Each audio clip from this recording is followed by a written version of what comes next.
Sportsman's Radio with your host, motivational speaker Greg Dwyer. Be sure to check out Greg at www.gregdwyer.com. That's www.gregdwyer.com. Now on to our show. Take it away, Greg. All right, this is part 3 of how to know what people are thinking without being a mind reader. What we're going to talk about today is something that I normally don't say right away, and that is this. It's possible to read people's minds. In other words, it's possible to know what other people are thinking, and don't ask me how you do it. You just do, and I'm sure you've had experiences where you know what people that you know are thinking. We're going to talk about that in a few moments. But before we get to that, we're going to do a little bit of a review. I was talking about personality types. One is the blue personality. You know these people. You can spot these people. These people, they love to socialize. They love to talk. If you're in a conversation at a party or you're at a business meeting, these people are very social. They love to just go on and on and on. And the triggers for them, they just want to have fun. They want to socialize. They want to be around people. I would say they are extroverts. So when you're talking to somebody like this, most of the time, they're doing all of the talking. They're very animated. They're fun-loving. They love excitement. These are people that would love to go to Vegas. They'd love to go to Times Square. They'd love to go on a cruise. They'd love to go to a party.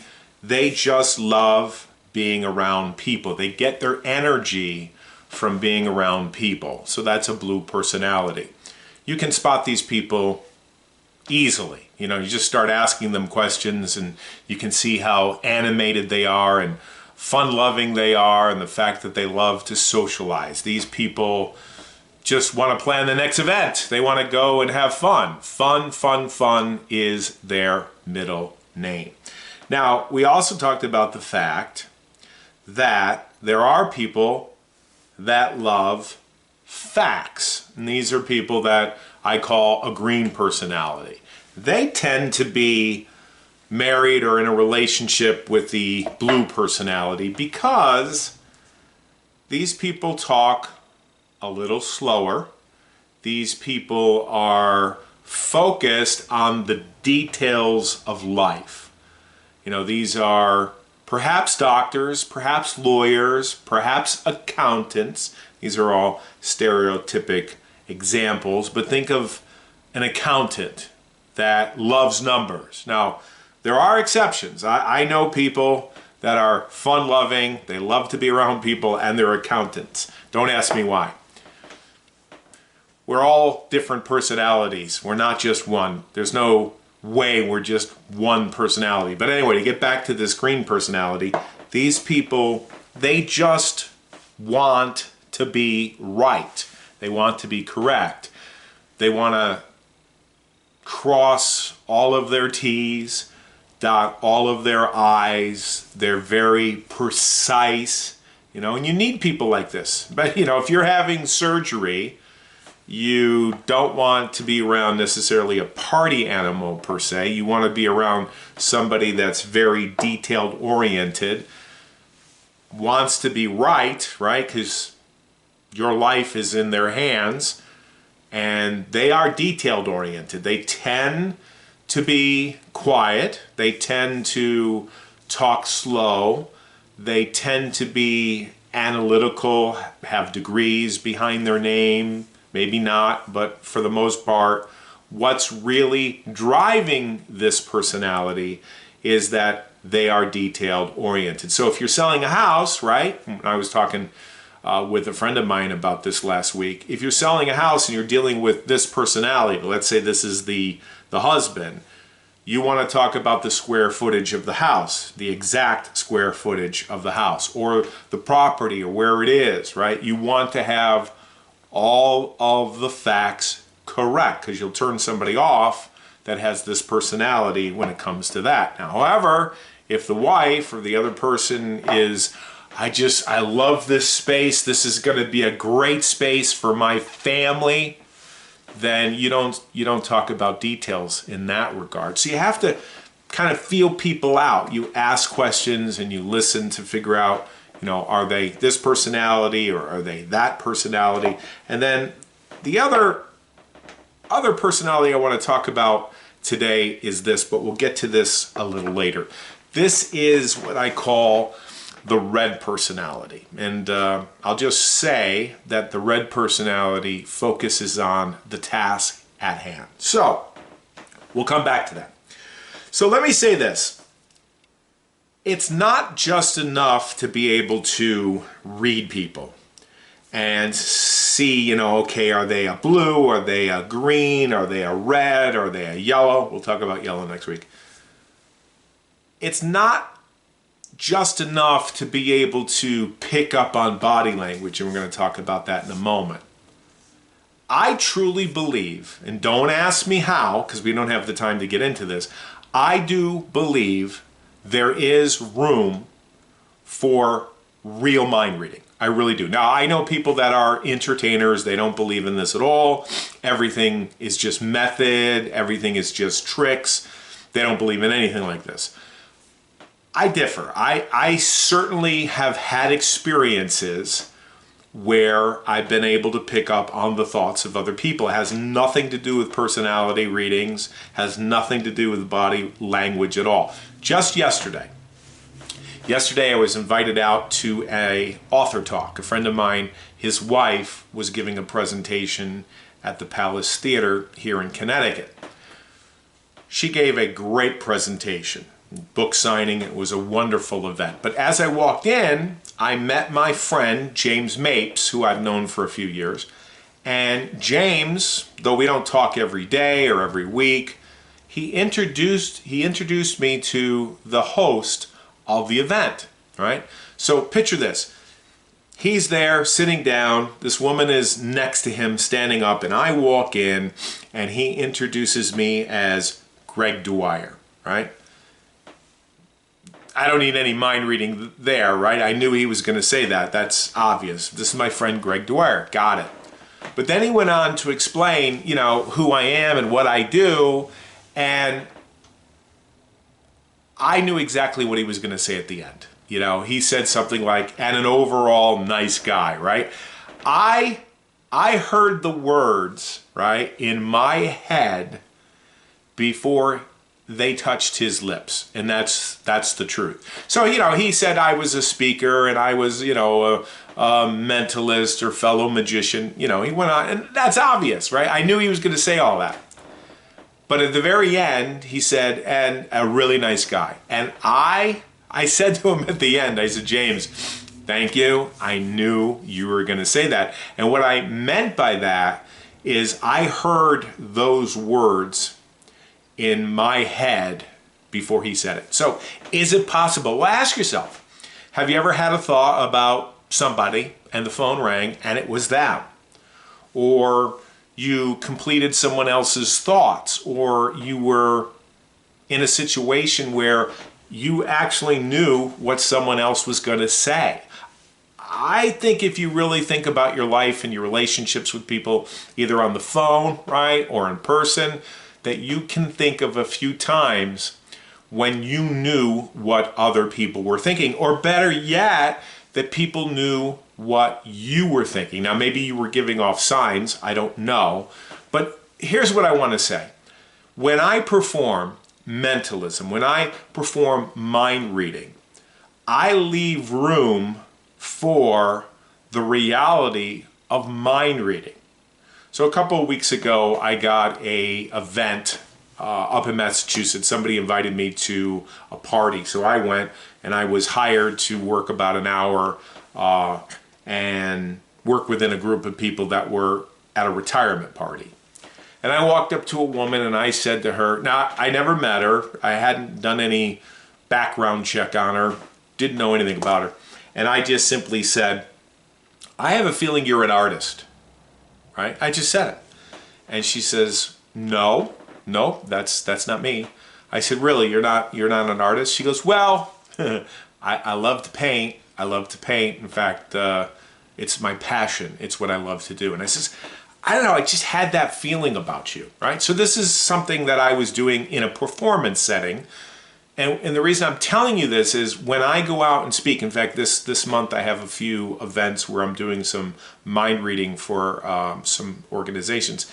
I leave room for what I call true mind reading. I leave room for something that is unexpected, meaning I'm going to have a conversation with somebody in the middle of a planned event, and I'm going to leave room for being able to pick up on their thoughts, right? So you may believe in this, you may not believe in it, but I would hope that you would leave room for the possibility of it. Okay, just the other day I went into a coffee shop. Now, I have not purchased coffee at this shop for a couple years.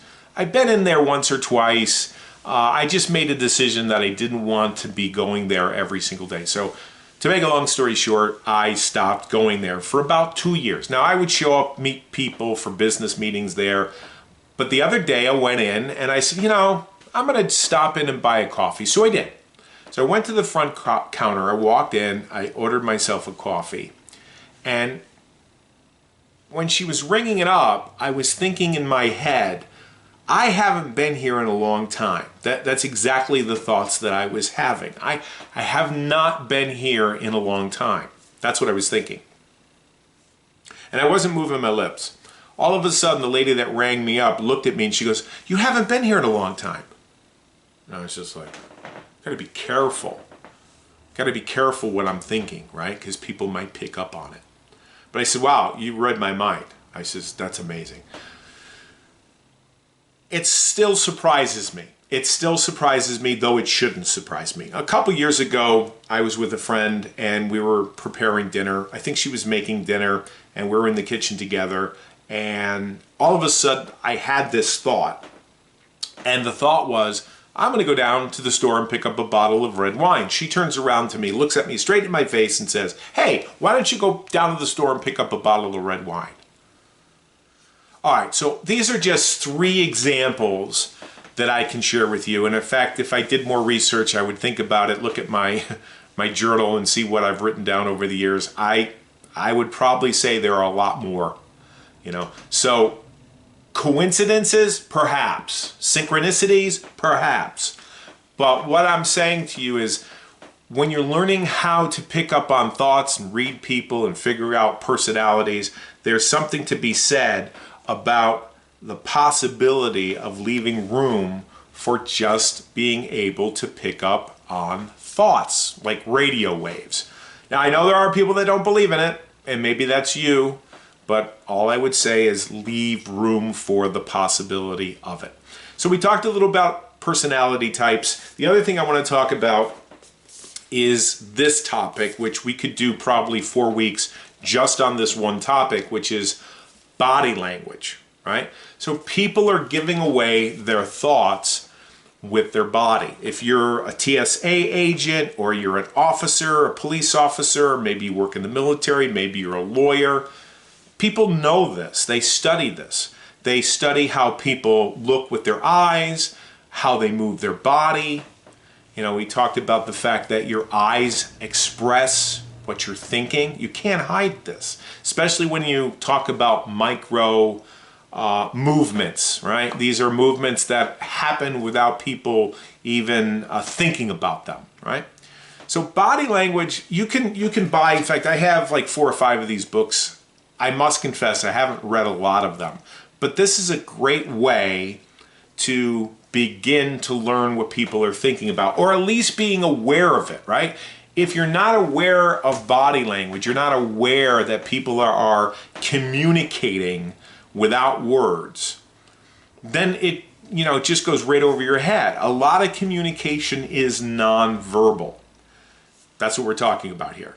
So you can study all the books, and you can have all the answers, but I think a lot of it, truthfully, a lot of it has to do with just picking up on the vibes of the body language and using your intuition, like Like if someone's like this, are they cold? Like, if I'm in a lecture and someone's sitting in the front row with their arms crossed like this, right? I could say to myself, all right, maybe they're cold. I mean, it's 60 degrees in here. It's pretty cold. Or maybe they're closed-minded. Who knows? You have to kind of figure that out, right? When it comes to dating, when it comes to courtship, when people meet, like maybe they go on a blind date, you can tell. Like you can tell if people like each other. If you're sitting in a restaurant and you see two people and they're sitting at a table and they're looking at their cell phones, both of them, right? They're not communicating with each other, or they're not with their cell phones, they're not communicating at all, they're just eating their meal, they're not talking to each other. Maybe they've been married for 100 years or 50 years or 75 years and they got nothing to talk about, right? However, you can tell when people are on a first date, or you can tell when people are in love, or you can tell when people are connected, right? They're sitting there and their body language is mirroring each other. So maybe, he's got his hand on his chin and she has her hand on her chin. And they're doing it without even thinking about it. They're just doing it naturally. They're matching and they're mirroring each other. This happens a lot in relationships where there's rapport. That's why when you talk about sales and you talk about influence, one of the things, especially out of the NLP world, is matching and mirroring and connecting with somebody's body language. In fact, years ago, this was many, many, many years ago, I was at a seminar where they did matching and mirroring, and this was interesting. In the process of matching and mirroring, people were able to pick up on each other's thoughts, what they were thinking, whether it was a sad moment or a happy moment. So that's the reason why I believe there is something to this. But body language is just being able to look at the clues.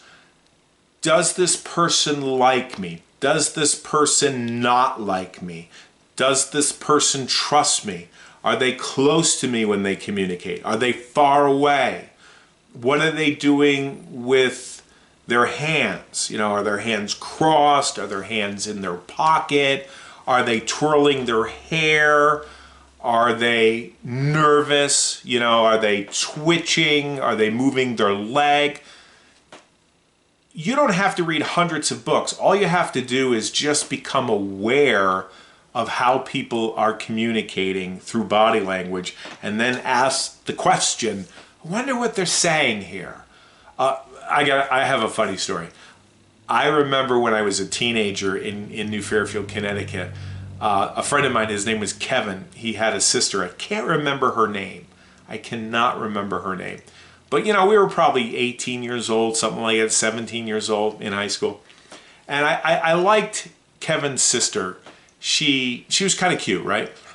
But when I went over to visit, she would kind of like wink at me, or at least give me a wink, right? And I took it as that she was flirting with me. Come to find out, she had this kind of thing where she kind of twitched. Had nothing to do with me. So is it possible to be wrong? Is it? Yeah, of course. It's definitely possible to be wrong and to think, okay, well, this person did this and they did that and it must mean this. You got to test it. It's just like everything else. And I think I went in for a kiss, and she's like, what are you doing? I said, well, I thought you liked me. You're winking at me. She goes, no, I'm not winking at you. She says, I got this twitch. So you got to be careful, right?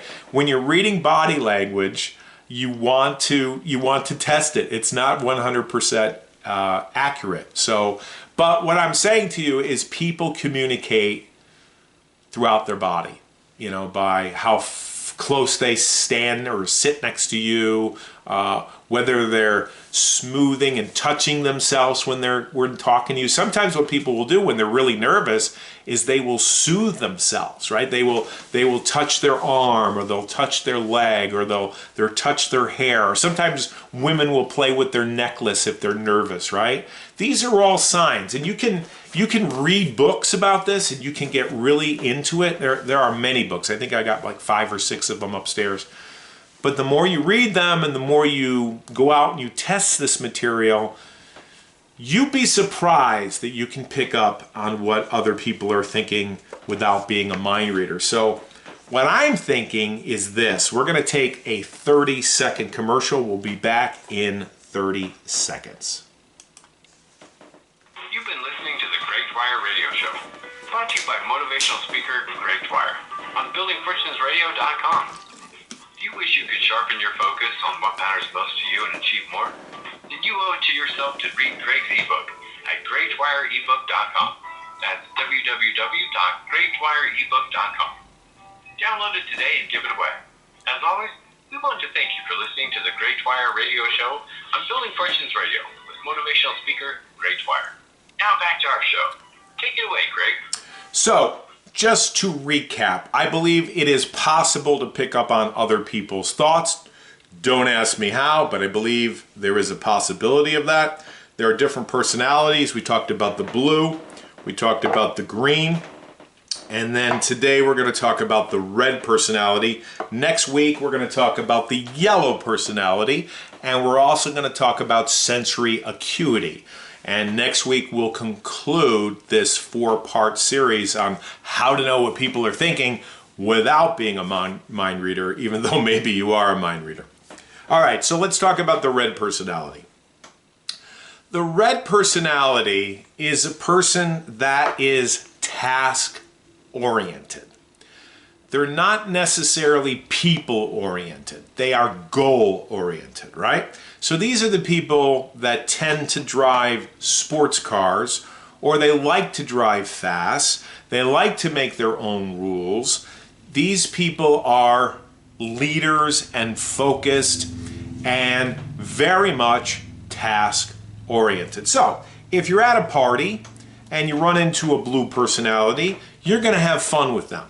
If you go to a party and you run into a green personality, they're going to give you the boring details of whatever happened yesterday in their life or whatever's going on in the world. They're the scientists, they're the analytical people. But if you run into a red personality, you're not going to have small talk with them because they're not going to put up with it. And in most cases, they probably will not even show up at your party, right? Because these people think that is a waste of time, unless, of course, going to your party is going to give them something that they want. Because in their mind, they're always thinking about the next goal, the next achievement, right? The next task to be checked off their day planner, right? They get to the end of their life and they realize they've accomplished all of their goals, but they can't really think who they did it with because they did it their way. Okay, think of Frank Sinatra. Think of Frank Sinatra. I did it my way. So the red personality does not like small talk. So if you're on the phone with somebody like this, or you're selling somebody real estate like this, you better get to the facts, you better get to the details, you better get to the point. That's what I wanted to say. You better get to the point right away, right? These are people that, I don't know, maybe they're somewhat of a narcissist. They don't have to be, but they are certainly absorbed on getting to the top of the mountain, achieving their goal, aiming and focusing at what they want. And you better not get in their way, right? Because they're just going to get it. They're going to go after it. They are very focused individuals. Can they associate with people? Yes. Can they talk about details? Yes. Can they have fun? Yes. But always in the back of their mind, they're thinking about the task at hand and the goal at hand. Now, I'm pretty balanced as a person, but I have a lot of red tendencies. So one day I was on a trip. I think I was in Spain. I was on a trip to Spain because I used to lead trips. For 10 years, I would take people all over the world. Israel, Italy, Jerusalem, you name it, Rome, Berlin. And one day I was on a trip. And we were in Spain, and I said to the woman something. This lady was running my trip because I would organize trips with other people that were tour leaders. And she looked at me and she says, "You are very calculating." And I said, "What does that mean?" She says, "Well, when we stop at a place, you know exactly what you want to see. You get off the bus, you go do it, you conquer, and then you come back." whether it's shopping or whether it's seeing a cathedral or going someplace, she says you are very calculating. In other words, very focused. So red personalities, they tend to not be people-oriented, they tend to be task-oriented. Just like green personalities, they tend to be detailed-oriented. And blue personalities, they tend to be people-oriented, excitement. Well, not necessarily people, really fun. Fun is what really lights them up. So when you're dealing with these different personalities, the key is to be flexible, right? So I have learned in my 50s and 60s, and I will say 50s and 60s because I didn't know this in my 20s and 30s, is that if you're going to be just a red and you're going to be bulldozing everybody and so focused on getting what you want that in many cases you're not going to be able to communicate well with the yellows and the greens and the blues or with people in general, because most people are not this way. I don't have the percentages, but it's not 70% or 80% or 90% of the population that are red. It's a small percentage. I don't know exactly, but if you're going to try to just be with people that are like that, it's going to be hard. And most of the time you wouldn't want to be around another red because, and that's another thing I want to say, we tend to balance each other out. Reds tend to associate with yellows, and we'll talk about yellow next week. But the point of this is flexibility is the key. So if you're a green and you like details, maybe you need to lighten up and have a little more fun, right? If you're a yellow, which is very relationship oriented, and we'll talk about this next week, maybe you need to be a little more red, focused on, getting things done. We're all different types when it comes to these personalities, but we tend to gravitate towards one of them, right? So my friend Jerry Clark, he taught me this many years ago. He had a series called The Magic of Colors. And he taught the blue, the green, the red, and the yellow. And then what I did is I got these diamonds, and I'm holding them up if you're listening on the radio. And I thought, well, these are a great way to express the different personalities. But what he said was, if you really want to be influential, if you really want to build rapport with people, if you really want to get along with people, you have to be flexible. So a red might need to take on a little bit of a yellow. A yellow might want to take on a little more of a green personality. The green might want to lighten up and be a little more blue. So if you can be a chameleon, if you can realize there's parts of you that can grow and not be just typecast, you will have more fun, get more information, get more facts, get more done, and probably have better relationships. So anyway, to make a long story short, Jerry Clark would get up and he would teach this and he'd say, hey, guess what I am? And people say, oh, you're a blue, you love to have fun, you're an entertainer, you love to be in front of people, you love to show off, and you love to entertain. And Jerry would ask this of the people in the room when he taught, and a lot of times people said, you're blue, and Jerry would say, no, no, no, no.